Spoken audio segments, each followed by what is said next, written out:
வணக்கம். புதுச்சேரி காமராஜ் நகர் தொகுதி சட்டமன்ற உறுப்பினர் அலுவலகம் அருகில் பாஜக உறுப்பினர் சேர்க்கை முகாம் நடைபெற்றது. இந்தியா முழுவதும் பாரதிய ஜனதா கட்சியில் உறுப்பினராக சேர்வதற்கான முகாம் பல்வேறு இடங்களில் நடைபெறுகிறது. இந்நிலையில் புதுச்சேரி காமராஜ் நகர் தொகுதி சட்டமன்ற உறுப்பினர் அலுவலகம் அருகில் பாஜக உறுப்பினர் சேர்க்கை முகாம் நடைபெற்றது. புதுவை முதல்வரின் பாராளுமன்ற செயலாளர் திரு ஜான்குமார் அவர்கள் தலைமையில் நடைபெற்ற இந்த சிறப்பு உறுப்பினர் சேர்க்கை முகாமில் பொதுமக்கள் ஆர்வமாக கலந்து கொண்டு பாஜகவில் இணைந்தனர். நம் இந்திய திருநாட்டை வளர்ச்சி பாதையில் அழைத்து செல்ல நமது பாரத பிரதமர் திரு நரேந்திர மோடி அவர்களின் கரங்களை மேலும் வலுப்படுத்த பாரதிய ஜனதா கட்சியில் அனைவரும் இணையுமாறு காமராஜ் நகர் தொகுதி சட்டமன்ற உறுப்பினரும் புதுச்சேரி முதல்வரின் பாராளுமன்ற செயலாளருமான திரு ஜான்குமார் அவர்கள் பொதுமக்களிடையே விழிப்புணர்வு ஏற்படுத்தி வந்த நிலையில் 100க்கும் மேற்பட்ட பொதுமக்கள் இன்று காமராஜ் நகர் தொகுதி சட்டமன்ற உறுப்பினர் அலுவலகம் அருகில் நடைபெற்ற சேர்க்கை முகாமில் பங்கேற்று தங்களை பாரதிய ஜனதா கட்சியில் இணைத்துக் கொண்டனர். இந்த நிகழ்ச்சியின் போது பாஜக நிர்வாகிகள், தொண்டர்கள், புதுவை முதல்வரின் பாராளுமன்ற செயலரின் ஆதரவாளர்கள் மற்றும் சட்டமன்ற உறுப்பினர் அலுவலக ஊழியர்கள் திரளாக உடனிருந்தனர். இன்னைக்கு நம்ம பாரத பிரதமர் நரேந்திர மோடி அவர்கள் அவருடைய கரங்களை வலுப்படுத்துறதுக்காக இங்கே உறுப்பினர் சேர்க்கறதுக்கு நாங்கள் எல்லாரையும் அழைக்கிறோம். நீங்கள் 2014 ஆண்டுக்கு முன்னாடி கிட்டத்தட்ட 65 வருஷத்துக்கு முன்னாடி நடந்தது என்ன, இப்போ நடந்து கொண்டிருக்குது என்ன என்பது தான் இப்போ நான் விளக்குறேங்க. அதாவது 2014 65 வருஷமாக கேஸ் கனெக்ஷன் மட்டும் எல்லா அரசாங்கமும் கொடுத்து வெறும் 14 கோடி தாங்க. ஆனால் மாண்புமிகு பிரதமர் பதவியேற்றதிலிருந்து இன்றைய வரைக்கும் கிட்டத்தட்ட 18 கோடி மக்களுக்கு எக்ஸ்ட்ரா சிலிண்டர் கொடுத்துறாங்க. இன்றைக்கி பார்த்தீங்கன்னா கேஸ் சிலிண்டர் உள்ளவங்க மட்டும் பயன்படுறவங்க 32 கோடி மக்கள் பயன்படுறாங்க. அதே மாதிரி இது வரைக்கும் 65 ஆண்டு காலமாக எந்த ஒரு மெடிக்கலுடைய இன்சூரன்ஸ் திட்டமும் கிடையாது. ஆனால் பாரத பிரதமர் வந்த பிற்பாடு 32 கோடி மக்கள் பயனடைஞ்சுக்கிறாங்க. ஒரு ஆப்ரேஷனுக்கு 5 லட்சம் வீதம் பணம் கொடுத்துருக்குறாரு. அதே மாதிரி பார்த்திங்கன்னா, அதாவது இந்த நாட்டில் 65 ஆண்டு காலமாக ஏர்போர்ட்டுடைய வசதி ஒட்டுமொத்தமாக 75 தான் இருந்தது. ஆனால் பாரத பிரதமர் கிட்டத்தட்ட 90 ஏர்போர்ட் புதுசாக கட்டிட்டார். இன்றைக்கி ஒட்டுமொத்தமாக சேர்த்து 165 கோடி இருக்குது. அப்பேற்பட்ட மிகப்பெரிய நல்ல விஷயம் நடக்குது. ஒரு நாள் ஒன்றுக்கு 2014 முதல் வெறும் 12 கிலோமீட்டர் தான் ரோடு போட்டாங்க இந்தியா முழுக்கம். ஆனால் இன்றைக்கி ஒரு நாளைக்கு 30 கிலோமீட்டர் அளவுக்கு இன்றைக்கி ரோடு போடுறாங்க. அப்போ அவ்வளோ பணத்தை செலவு ஸ்பெண்ட் பண்ணுறாங்க. ஒன்றும் இல்லை, சின்ன விஷயம், இன்கம் டேக்ஸ் 2014 வரைக்கும் பொதுமக்கள்லாம் கட்டுறது ஒட்டுமொத்தமாக 3,36,00,000 தான் இன்கம் டேக்ஸே கட்டிக்கிறாங்க. பாரத பிரதமர் பொறுப்பேற்றதுலேருந்து இதை ஒவ்வொரு மக்களுக்காக உணர்த்தி இன்றைக்கி 7,14,00,000 மக்கள் இன்றைக்கி இன்கம் டேக்ஸ் கட்டுறாங்கன்னா எவ்வளோ பெரிய விஷயமா இருக்குது. இன்னும் சொல்ல போனோம்னா, இந்த டிஜிட்டல் டிரான்சாக்ஷனுக்கு பாருங்கள், பாரத பிரதமர் உள்ளே கொண்டு இந்த ரூபாய் நோட்டுகள் எல்லாம் அழிச்சிட்ட பிற்பாடு உள்ளே இப்போ டிரான்சாக்ஷன் பார்த்தோம்னா 2014 ஆண்டுக்கு முன்னாடி இது வரைக்கும் டிரான்சாக்ஷன் நடந்தது வெறும் 127 கோடி தாங்க. பாரத பிரதமர் இந்த டிஜிட்டல் டிரான்சாக்ஷனை இம்ப்ளிமெண்ட் பண்ணி இன்றைக்கி 2023 வரைக்கும் 18 லட்சம் கோடியாக ஆகிருக்குதுன்னா பெரிய சாதனை பாருங்கள். அதேமாதிரி எக்ஸ்பிரஸ் வே இது வரைக்கும் 2014 65 ஆண்டு காலமாக வெறும் 1000 கிலோமீட்டர் தாங்க போட்டிருந்தாங்க. பாரத பிரதமர் பொறுப்பேற்றதிலிருந்து 6000 கிலோமீட்டர் போட்டுருக்காங்க. அப்போ ஒவ்வொரு நாளைக்கும் எவ்வளோ வேலை நடக்குதுன்னு நீங்கள் எல்லாம் உணர்ந்து பார்க்கணும். இப்போ ஏற்பட்ட ஒரு நல்ல பெரிய விஷயங்கள்லாம் கொண்டு வந்திருக்கிறாரு. மற்ற கவர்மெண்ட்டுக்கும் இவருக்கும் உள்ள வித்தியாசங்கள் தான். இன்றைக்கி உலகம் போற்றும் தலைவராக இருக்கிறாங்க. அவர் மற்ற நாட்டில் மற்ற கண்ட்ரிலாம் இருக்கிறாங்க பாருங்கள், அங்கே இருக்க இந்தியனுக்கெலாம் மிகப்பெரிய பெருமையாக இருக்குது. பாரத பிரதமர் இங்கே வந்திருக்கிறாரு, இந்திய நாட்டில் ஆடுறாரு. இப்போ எங்கள்கிட்ட வந்தார், நான் பிஜேபி மெம்பர் ஆகணும் அப்படின்னு யூஎஸ்ஏலேருந்து ஒருத்தர் இங்கே மெம்பர் ஆகிட்டு போகிறார். ரொம்ப சந்தோஷமாகுது. பாரத பிரதமரை நம்ம நாட்டு மக்கள் நேசிக்கிறத விட வெளிநாட்டு மக்கள்லாம் நம்ம இந்தியாலாம் ரொம்ப நேசிக்கிறாங்க என்பதை கருத்தில் கொண்டு நீங்கள் எல்லாரும் பாரத பிரதமர் கரங்களை வலுப்படுத்த எல்லாரும் பிஜேபியில் இணைய இன்றைக்கி ஒரு சிறப்பு முகாம் பண்ணிக்கிறோம். இன்றைக்கி நாளைக்கு நடக்கும். தொடர்ந்து தினந்தோறும் நடத்துறது ஏற்பாடு பண்ணிக்கிறோம். எல்லாரும் உறுப்பினராகும்படி உங்களை அன்புடன் கேட்டுக்கொள்கிறேன். நன்றி, வணக்கம். உடல்நலக் குறைவால் உயிரிழந்த புதிய தலைமுறை தொலைக்காட்சியின் புதுவை செய்தியாளர் அப்துல் ரஹ்மான் மறைவிற்கு புதுவை முதல்வரின் பாராளுமன்ற செயலர் ஜான்குமார் மற்றும் நெல்லித்தோப்பு தொகுதி சட்டமன்ற உறுப்பினர் ரிச்சர்ட்ஸ் ஜான்குமார் ஆகியோர் இரங்கல் தெரிவித்துள்ளனர். புதிய தலைமுறை தொலைக்காட்சியின் புதுவை செய்தியாளர் திரு அப்துல் ரஹ்மான் அவர்கள் உடல்நலக் குறைவால் காலமானார். இந்நிலையில் அன்னாரின் இறுதி ஊர்வலத்தில் பங்கேற்க புதுவை செய்தியாளர்கள் அனைவரும் காரைக்கால் விரைந்துள்ள நிலையில் செய்தியாளர் திரு அப்துல் ரகுமான் மறைவிற்கு காமராஜ் நகர் தொகுதி சட்டமன்ற உறுப்பினரும் புதுச்சேரி முதல்வரின் பாராளுமன்ற செயலாளருமாகிய திரு ஜான்குமார் மற்றும் நெல்லித்தோப்பு தொகுதி சட்டமன்ற உறுப்பினர் திரு ரிச்சர்ட்ஸ் ஜான்குமார் ஆகியோர் தங்களின் ஆழ்ந்த இரங்கலை அப்துல் ரகுமான் குடும்பத்தினருக்கும் புதிய தலைமுறை தொலைக்காட்சி ஊழியர்களுக்கும் தெரிவித்துள்ளனர். வில்லியனூர் ஆரம்ப சுகாதார நிலையத்தில் டாக்டர்கள் பணி நேரத்தில் இல்லாததால் நோயாளிகள் அவதியுறும் வீடியோ சமூக வலைதளத்தில் வைரலாகி வருகிறது. புதுச்சேரியில் கடந்த ஒரு மாதமாக டெங்கு, டைபாய்டு, சிக்கன் குனியா போன்ற நோய்கள் பரவி வருகிறது. இதனால் அரசு மருத்துவமனை, ஆரம்ப சுகாதார நிலையம், தனியார் மருத்துவமனைகளில் தினசரி நூற்றுக்கணக்கான மக்கள் காய்ச்சலுக்கு சிகிச்சை பெற்று வருகின்றனர். இந்நிலையில் வில்லியனூர் ஆரம்ப சுகாதார நிலையத்தில் நேற்று காலை 10:30 மணிக்கு 50க்கும் மேற்பட்ட நோயாளிகள் சிகிச்சைக்காக வந்திருந்தனர். அப்போது பணியில் இருந்த ஒரு ஆண், 2 பெண் டாக்டர்கள் அங்கே இல்லை. டாக்டர்கள் ஓய்வறைக்கு சென்று விட்டனர். மதியம் 12:30 மணி வரை டாக்டர்கள் பணிக்கு திரும்பாததால் மருத்துவமனை வந்த நோயாளி ஒருவர் சக நோயாளிகள் வெகு நேரம் காத்திருப்பதை வீடியோவாக எடுத்து சமூக வலைதளத்தில் பதிவிட்டுள்ளார். தற்பொழுது இந்த வீடியோ இணையதளத்தில் வைரலாகி வருகிறது. புதுச்சேரி உள்துறை அமைச்சர் நமச்சிவாயம் காய்ச்சல் காரணமாக தனியார் மருத்துவமனையில் அனுமதிக்கப்பட்டு உள்ளார். அவருக்கு 2வது நாளாக தீவிர சிகிச்சை அளிக்கப்பட்டு வருகிறது. புதுச்சேரியில் நாளுக்கு நாள் காய்ச்சல் அதிகரித்து வருகிறது. டெங்கு, மலேரியா பரவி வருவதால் மருத்துவமனைகளில் கூட்டம் தற்போது அதிகமாகி உள்ளது. இந்நிலையில் நேற்று முன்தினம் தீவிர காய்ச்சல் காரணமாக புதுச்சேரி உள்துறை அமைச்சர் நமச்சிவாயம் நகர பகுதியில் உள்ள ஒரு தனியார் மருத்துவமனையில் திடீரென அனுமதிக்கப்பட்டார். அங்கு அவருக்கு மருத்துவர்கள் தீவிர சிகிச்சை அளித்து வருகின்றனர். தொடர்ந்து 2வது நாளாக நேற்று மருத்துவமனையில் அவருக்கு சிகிச்சை அளிக்கப்பட்டது. அமைச்சரின் உடல்நிலை சீராகி வருவதால் இன்று அவர் டிஸ்சார்ஜ் செய்யப்படுவார் என்று எதிர்பார்க்கப்படுகிறது. இதனிடையே அமைச்சர் நமச்சிவாயம் மருத்துவமனையில் அனுமதிக்கப்பட்ட தகவலை கேள்விப்பட்ட முதல்வர் ரங்கசாமி மற்றும் அமைச்சர்கள், எம்எல்ஏக்கள், பாஜக நிர்வாகிகள், ஆதரவாளர்கள் உடல்நலம் குறித்து நேரிலும் செல்போன் மூலமாகவும் அமைச்சரின் குடும்பத்தினரிடம் நலம் விசாரித்தனர். மரக்காணம் அருகே 30 ஆண்டுகளுக்கு பிறகு 10 ஏக்கர் பரப்பளவிலான ஏரி ஆக்கிரமிப்பு அகற்றப்பட்ட சம்பவம் பரபரப்பை ஏற்படுத்தியுள்ளது. இதனை அகற்ற வேண்டுமென பல்வேறு மனுக்கள் வர பெற்றதை அடுத்து மரக்காணம் வட்டாட்சியர் பாலமுருகன் தலைமையிலான வருவாய்த்துறையினர் இன்று கனரக எந்திரங்கள் மூலம் ஆக்கிரமிப்பை அகற்றினர். இந்த ஆக்கிரமிப்பை அகற்றும் பணியின் போது பிரச்சினைகள் ஏற்படாமல் இருக்க மரக்காணம் காவல்நிலைய ஆய்வாளர் பாபு தலைமையில் 20க்கும் மேற்பட்ட போலீசார் பாதுகாப்பு பணியில் ஈடுபட்டிருந்தனர். பொதுமக்களின் நீண்ட நாள் கோரிக்கை நிறைவேற்றப்பட்டதால் அப்பகுதி பொதுமக்கள் மிகுந்த மகிழ்ச்சி அடைந்துள்ளனர். மேலும் கந்தாடி ஏரியை முழுமையாக பராமரிப்பு செய்து பாதுகாக்க வேண்டுமென அப்பகுதி மக்கள் கோரிக்கை வைத்துள்ளனர். புதுச்சேரியில் கலெக்டர் தலைமையில் நடைபெற்ற ஆதார் குறைதீர்க்கும் முகாம் குறித்த ஆலோசனைக் கூட்டத்தில் பல்துறை அதிகாரிகள் கலந்து கொண்டனர். புதுச்சேரி மாவட்ட ஆதார் கண்காணிப்பு குழுவின் 3வது கூட்டம் கலெக்டர் குலந்துங்கன் தலைமையில் அவரது அலுவலகத்தில் நடந்தது.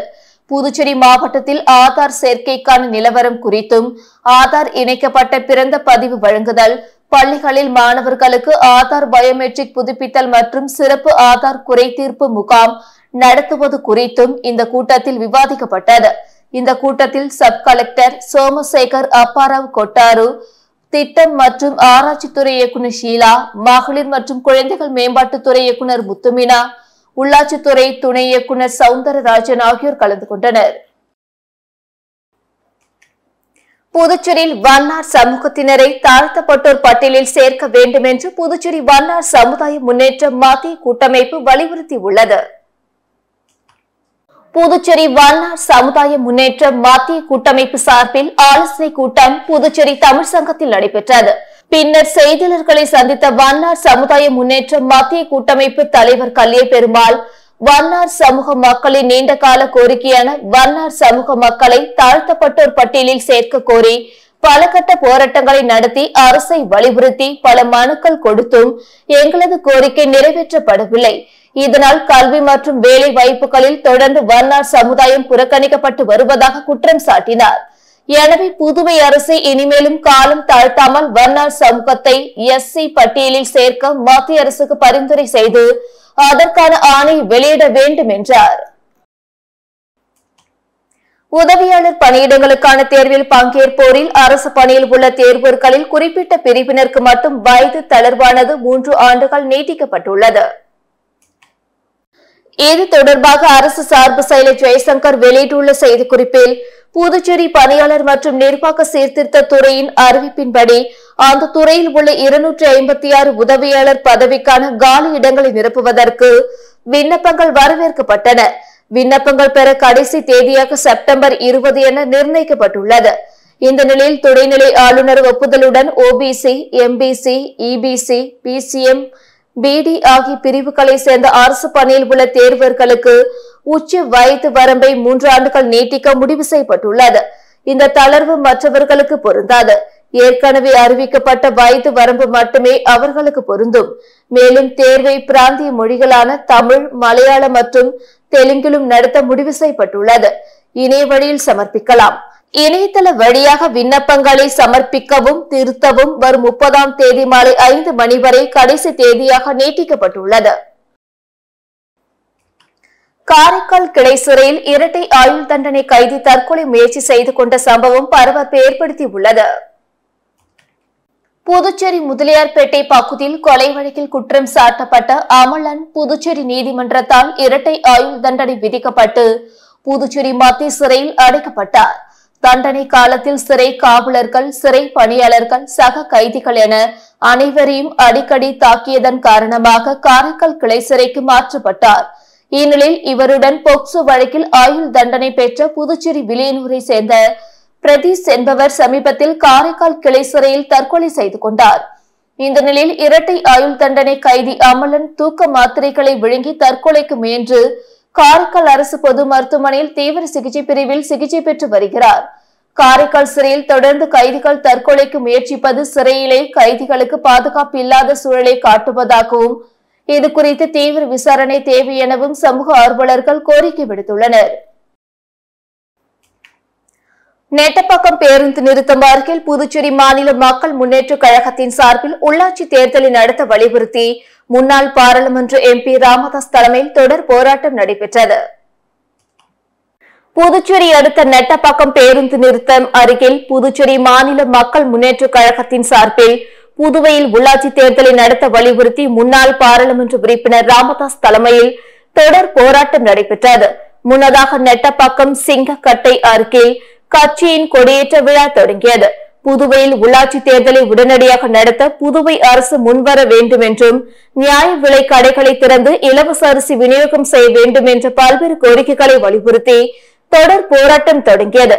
இப்போராட்டத்தில் அணித் தலைவர் ரஞ்சித் குமார் அனைவரையும் வரவேற்று பேசினார். மாநில செயலாளர் பரந்தாமன், பொது செயலாளர் ராஜன், சேர்மன் வெங்கட்ராமன், ஜெகநாதன், பன்னீர்செல்வம் உட்பட திரளான பொதுமக்கள் பங்கேற்றனர். களித்தித்தல் குப்பம் கலைஞர் கருணாநிதி அரசு மேல்நிலைப் பள்ளியில் நடைபெற்ற அறிவியல் கண்காட்சியை சட்டமன்ற உறுப்பினர் அங்காளன் தொடங்கி வைத்தார். புதுச்சேரி மாநிலம் மாதக்கடுப்பட்டு அருகில் உள்ள களித்தித்தல் குப்பம் கலைஞர் கருணாநிதி அரசு மேல்நிலைப் பள்ளியில் 2024-2025 கல்வியாண்டுக்கான அறிவியல் கண்காட்சி நடந்தது. இந்த அறிவியல் கண்காட்சியை திருப்புனை தொகுதி சட்டமன்ற உறுப்பினர் அங்காளன் கலந்து கொண்டு விழாவிற்கு தலைமை தாங்கி குத்துவிளக்கேற்றி தொடங்கி வைத்து மாணவர்களின் அனைத்து படைப்புகளையும் பார்வையிட்டு வேகமாக பாராட்டினார். பள்ளியின் துணை முதல்வர் பாக்கியலட்சுமி, பள்ளியின் தலைமை ஆசிரியர் அறிவழகி ஆகியோர் உடன் இருந்தனர். இப்பள்ளி மாணவர்கள் அறிவியல் சம்பந்தமான காட்சி படைப்பு மாதிரிகள் 100க்கும் மேலாக செய்திருந்தனர். இக்கண்காட்சியினை இப்பள்ளி அறிவியல் ஆசிரியர்கள் மற்றும் அனைத்து ஆசிரியர்களும் பள்ளி மாணவர்களும் சிறப்பாக ஏற்பாடு செய்திருந்தனர். புதுச்சேரியில் பெண்ணிடம் செயின் பறிப்பில் ஈடுபட்ட 2 மதுரை ஆசாமிகளை லாஸ்பேட்டை போலீசார் கைது செய்து விசாரிக்க உள்ளனர். புதுச்சேரி லாஸ்பேட்டை குறிஞ்சி நகரை சேர்ந்தவர் அன்பு மனைவி கீதா. கடந்த ஜூலை மாதம் வீட்டின் அருகே உள்ள கோயிலுக்கு நடந்து சென்றபோது முகமூடி அணிந்து இருசக்கர வாகனத்தில் வந்த 2 பேர் கீதா கழுத்தில் அணிந்திருந்த 5 பவுண்ட் தாலி சங்கிலியை பறித்து சென்றனர். இதுகுறித்து லாஸ்பேட்டை போலீசார் வழக்கு பதிந்து விசாரணை நடத்தினர். இந்நிலையில் செயின் பறிப்பில் ஈடுபட்டவர்கள் மதுரை மாவட்டத்தை சேர்ந்த முகேஸ்வரன், கோகுல் என தெரிய வந்தது. இவர்கள் புதுவை முதலியார்பேட்டையை சேர்ந்த விஜயகுமாரின் இருசக்கர வாகனத்தை திருடி செயின் பறிப்பில் ஈடுபட்டுள்ளனர். தற்பொழுது அவர்கள் திண்டுக்கல்லில் நடந்த திருட்டு வழக்கில் கைதாகி சிறையில் உள்ளனர். அவர்களை புதுவை போலீசார் கைது செய்து புதுச்சேரிக்கு அழைத்து வர நடவடிக்கை எடுத்துள்ளனர். அரியங்குப்பம் அருந்ததிபுரம் அரசு தொடக்கப்பள்ளி மாணவர்களுக்கு ஸ்மார்ட் கிளாஸ் வகுப்பிற்கான உபகரணங்கள் வழங்கும் நிகழ்ச்சி திமுக சட்டமன்ற எதிர்க்கட்சித் தலைவர் சிவா தலைமையில் வழங்கப்பட்டது. அரியங்குப்பம் சட்டமன்ற தொகுதிக்குட்பட்ட அருந்ததிபுரம் பகுதியில் உள்ள அரசு தொடக்கப்பள்ளிக்கு தமிழக முன்னாள் முதலமைச்சர் டாக்டர் கலைஞர் கருணாநிதி அவர்களின் 100ஆண்டு விழா நிறைவை முன்னிட்டு இப்பள்ளி மாணவர்களுக்கு ஸ்மார்ட் கிளாஸ் வகுப்பு நடத்துவதற்கு ஏதுவாக ஸ்மார்ட் டிவியும் மற்றும் பள்ளி மாணவ மாணவிகளுக்கான சீருடை மற்றும் நோட்டு புத்தகங்கள் உள்ளிட்ட நலத்திட்ட உதவிகளையும் சட்டமன்ற எதிர்க்கட்சித் தலைவர் சிவா தலைமையில் இப்பள்ளிக்கு வழங்கப்பட்டது. இந்நிகழ்ச்சியில் பள்ளியின் தலைமை ஆசிரியர் மற்றும் திமுக நிர்வாகிகள், ஊர் முக்கியஸ்தர்களும் பெற்றோர்களும் இந்நிகழ்ச்சியில் கலந்து கொண்டு சிறப்பித்தனர். பல்வேறு கோரிக்கைகளை வலியுறுத்தி காரைக்காலில் SC, ST மக்கள் கூட்டமைப்பு கவனஈர்ப்பு ஆர்ப்பாட்டத்தில் ஈடுபட்டனர். மாநில பட்டியலின மேம்பாட்டு கவுன்சிலில் காரைக்காலின் பிரதிநிதிகளை நியமிக்க வேண்டும், மாநில அரசு பணியாளர் தேர்வாணையத்தை உருவாக்க வேண்டும், மாவட்ட பட்டியலின சிறப்பு குறு திட்ட துணை நிதி கண்காணிப்பு குழுவில் தலித் தலைவர்கள் மற்றும் கல்வியாளர்களை நியமிக்க வேண்டும், கோவில்பத்து அரசு மாணவர் விடுதி பயன்பாட்டிற்கு ஏற்றதா இல்லையா என்பதை நிபுணர்களை கொண்டு ஆய்வு செய்ய வேண்டும், மாணவர்களின் கல்வி நலன் காத்திட 6 முதல் 12ஆம் வகுப்பு வரை மாலை நேர சிறப்பு வகுப்புகளை அரசு நடத்திட வேண்டும் உள்ளிட்ட கோரிக்கைகளை வலியுறுத்தி காரைக்கால் மாவட்ட SC, ST மக்கள் நல கூட்டமைப்பு சார்பில் கவன ஈர்ப்பு ஆர்ப்பாட்டம் காரைக்கால் புதிய பேருந்து நிலையம் அருகே நடைபெற்றது. கூட்டமைப்பின் தலைவர் காமராஜ் தலைமையில் நடைபெற்ற ஆர்ப்பாட்டத்தில் பல்வேறு அமைப்புகளை சேர்ந்த 100க்கும் மேற்பட்டோர் கலந்து கொண்டு மாநில அரசை கண்டித்து கண்டன முழக்கங்கள் எழுப்பி ஆர்ப்பாட்டத்தில் ஈடுபட்டனர். வில்லியனூர் அருகே பாரில் மரம் ஏறும் தொழிலாளி அரிவாளால் வெட்டி 2 பேரிடம் போலீசார் விசாரணை நடத்தி வருகின்றனர். புதுச்சேரி ஊசுடு தொகுதிக்குட்பட்ட கூடப்பாக்கம் ரோட்டில் தனியார் பார் உள்ளது. இங்கு நேற்று மாலை மது பிரியர்கள் மது அருந்திக் கொண்டிருந்தனர். சேந்த நத்தத்தை சேர்ந்த மரம் ஏறும் தொழிலாளியான பிரதீப், செல்வம் உள்ளிட்ட சிலரும் அங்கு மது வாங்கி அருகில் உள்ள இடத்தில் அமர்ந்து அருந்தியதாக கூறப்படுகிறது. அப்பொழுது சம்பள பணத்தை பிரித்துக் கொள்வது தொடர்பாக அவர்களுக்கிடையே வாக்குவாதம் ஏற்பட்டதாக தெரிகிறது. இதில் ஆத்திரமடைந்த செல்வமும் அவரது நண்பரும் பிரதீப்பை அரிவாளால் வெட்டிவிட்டு தப்பி ஓடிவிட்டனர். நெற்றில் ரத்த காயங்களுடன் பிரதீப் சத்தம் போடவே அக்கம் பக்கத்தினர் அங்கு ஓடி வந்தனர். இது தொடர்பாக வில்லியனூர் காவல் நிலையத்துக்கு உடனே தகவல் தெரிவிக்கப்பட்டது. இன்ஸ்பெக்டர் ஆறுமுகம், SI சரண்யா தலைமையிலான போலீசார் சம்பவ இடம் விரைந்து வந்து விசாரணை நடத்தினர். பின்னர் அரசு பொது மருத்துவமனைக்கு பிரதீப் அனுப்பி வைக்கப்பட்டார். அங்கு அவருக்கு டாக்டர்கள் தீவிர சிகிச்சை அளித்து வருகின்றனர். சம்பவம் நடந்த பகுதியில் போலீசார் பாதுகாப்பு பணிக்கு குவிக்கப்பட்ட நிலையில் அங்குள்ள CCTV கேமராவை பார்வையிட்ட போலீசார் செல்வம் உள்ளிட்ட 2 பேரை பிடித்து விசாரணை மேற்கொண்டுள்ளனர். இச்சம்பவத்தால் அப்பகுதியில் சிறிது நேரம் பரபரப்பு ஏற்பட்டது. திருப்பட்டினத்தில் வரவுள்ள ரெஸ்டோ பாருக்கு எதிர்ப்பு தெரிவித்து 300க்கும் மேற்பட்டோர் கண்டன பேரணியாக சென்று ஆர்ப்பாட்டத்தில் ஈடுபட்டனர். காரைக்கால் மாவட்டம் திருப்பட்டினம் மலையான் தெரு பகுதியில் புதிதாக தங்கும் வசதியுடன் கூடிய ரெஸ்டோ பாருக்கு அனுமதி அளிக்கப்பட்ட நிலையில் அதற்கு எதிர்ப்பு தெரிவித்து மாநில அரசையும் மாவட்ட நிர்வாகத்தையும் கண்டித்து மார்க்சிஸ்ட் கம்யூனிஸ்ட் கட்சி மற்றும் மனிதநேய மக்கள் கட்சி சார்பில் கண்டன பேரணி ஆர்ப்பாட்டம் நடைபெற்றது. திருப்பட்டினம் பெரிய பள்ளிவாசல் அருகே தொடங்கிய இப்பேரணியில் பெண்கள் உள்ளிட்ட 300க்கும் மேற்பட்டோர் கலந்து கொண்டு மாநில அரசு மற்றும் மாவட்ட நிர்வாகத்தை கண்டித்து கண்டன முழக்கங்களை எழுப்பி ஆர்ப்பாட்டத்தில் ஈடுபட்டனர். மக்கள் நெரிசல் அதிகம் உள்ள பகுதி என்பதாலும் பேருந்து நிறுத்தம் அருகில் இருப்பதாலும் 100 மீட்டருக்கு உள்ளாக கோயில் இருப்பதாலும் இப்பகுதியில் தங்கும் விடுதியுடன் கூடிய மதுபான கடை அமைக்க அனுமதி வழங்கக்கூடாது என மாவட்ட நிர்வாகத்திற்கு கோரிக்கை விடுத்துள்ளனர். காலாப்பட்டு மத்திய சிறையில் கைதிகள் பயன்படுத்தும் கழிவறையில் சிறைத்துறை அதிகாரிகள் அதிரடி சோதனை நடத்தி செல்போன்களை கைப்பற்றிய சம்பவம் பரபரப்பை ஏற்படுத்தியுள்ளது. புதுச்சேரி காலாப்பட்டில் மத்திய சிறை உள்ளது. இங்கு 250க்கும் மேற்பட்ட தண்டனை மற்றும் விசாரணை கைதிகள் அடைக்கப்பட்டுள்ளனர். கடந்த 16ஆம் தேதி புதுச்சேரி முத்தியால்பேட்டை சோலை நகர் சிறுமி கொலை வழக்கில் கைது செய்து சிறையில் அடைக்கப்பட்டிருந்த முதியவர் விவேகானந்தன் தனது கழிப்பறையில் துண்டால் தற்கொலை செய்து கொண்டார். இதனைத் தொடர்ந்து கடந்த வாரம் 2 மணி நேரம் 7 இன்ஸ்பெக்டர்கள், 12 SIக்கள் உள்ளிட்ட 50க்கும் மேற்பட்ட போலீசாருடன் SP-க்கள், பக்தவச்சலம், ஜீதா, கோதண்டராமன், வம்சிதர் ரெட்டி காலாப்பட்டு மத்திய சிறையில் அதிரடி சோதனை மேற்கொண்டனர். இதில் செல்போன், பேட்டரி, வயர்கள் சிக்கின. இது தொடர்பாக காலாப்பட்டு போலீசார் வழக்கு பதிவு செய்தனர். இந்நிலையில் நேற்று காலாப்பட்டு சிறையில் விசாரணை கைதிகள் பயன்படுத்தும் சிறை கழிவறையில் 3 செல்போன்களை சிறைத்துறை அதிகாரிகள் அதிரடி சோதனை நடத்தி பறிமுதல் செய்தனர். கடந்த வாரம் 50க்கும் மேற்பட்ட போலீசார் நடத்திய சோதனையில் கிடைக்காத செல்போன்கள் சிறைத்துறை அதிகாரிகள் நடத்திய சோதனையில் சிக்கியது எப்படி என்று அதிகாரிகளுக்கு குழப்பத்தை ஏற்படுத்தியுள்ளது. சிறையில் செல்போன்கள் பறிமுதல் செய்யப்பட்ட சம்பவம் குறித்து நீதிபதிக்கு அறிக்கை தாக்கல் செய்யப்பட்டுள்ளது. இதுகுறித்து காலாப்பட்டு போலீசார் வழக்கு பதிந்து விசாரணை நடத்தி வருகின்றனர். புதுவை மாநிலத்தை சேர்ந்த பலரை ஏமாற்றி ரூபாய் 17.50 லட்சத்தை மர்ம நபர்கள் ஏமாற்றி மோசடி செய்தது குறித்து புகார்களின் பேரில் இணையவழி குற்றப்பிரிவு போலீசார் வழக்கு பதிந்து விசாரணை நடத்தி வருகின்றனர். புதுச்சேரி நகராட்சி கலைவாண நகர் பகுதியை சேர்ந்தவர் ராமகிருஷ்ணன். இவரது கைபேசி, வாட்ஸ்அப்புக்கு வீட்டிலிருந்தே இணையதளம் மூலம் முதலீடு செய்து அதிக லாபம் சம்பாதிக்கலாம் என தகவல் வந்துள்ளது. இதை நம்பி ராமகிருஷ்ணன் குறிப்பிட்ட செயலில் ரூபாய் 1.08 லட்சம் செலுத்தி ஏமாந்தார். காரைக்கால் நிரவி பகுதியை சேர்ந்தவர் ரவிச்சந்திரன். இவருக்கு மர்ம நபர் மும்பை காவல்துறையிலிருந்து பேசுவதாக கைபேசியில் தொடர்பு கொண்டு தெரிவித்துள்ளார். அதன்படி ரவிச்சந்திரன் பெயருக்கு போதைப் பொருள் பார்சல் வந்துள்ளதாக குறிப்பிட்டுள்ளார். மேலும் வழக்கிலிருந்து விடுவிக்க ரூபாய் 15 லட்சம் செலுத்தவும் மர்ம நபர் மிரட்டியுள்ளார். இதனால் பயந்து போன ரவிச்சந்திரன் ரூபாய் 15 லட்சத்தை மர்ம நபர் கூறிய வங்கிக் கணக்கில் செலுத்தி ஏமாந்தார். இதேபோல புதுச்சேரி நகர பகுதியை சேர்ந்த பாஸ்கர் ரூபாய் 30,000, ஜீவானந்தபுரம் பகுதியை சேர்ந்த மோகன்தாஸ் ரூபாய் 95,000, பிரவீன் ரூபாய் 50,000 மற்றும் பியாஷ் 4,000 என மோசடி கும்பலால் ஏமாற்றப்பட்டுள்ளனர். இது தொடர்பாக அவர்கள் அளித்த புகாரின் பேரில் சைபர் கிரைம் போலீசார் விசாரணை மேற்கொண்டு வருகின்றனர். இத்துடன் செய்திகள் நிறைவடைந்தன. வணக்கம்.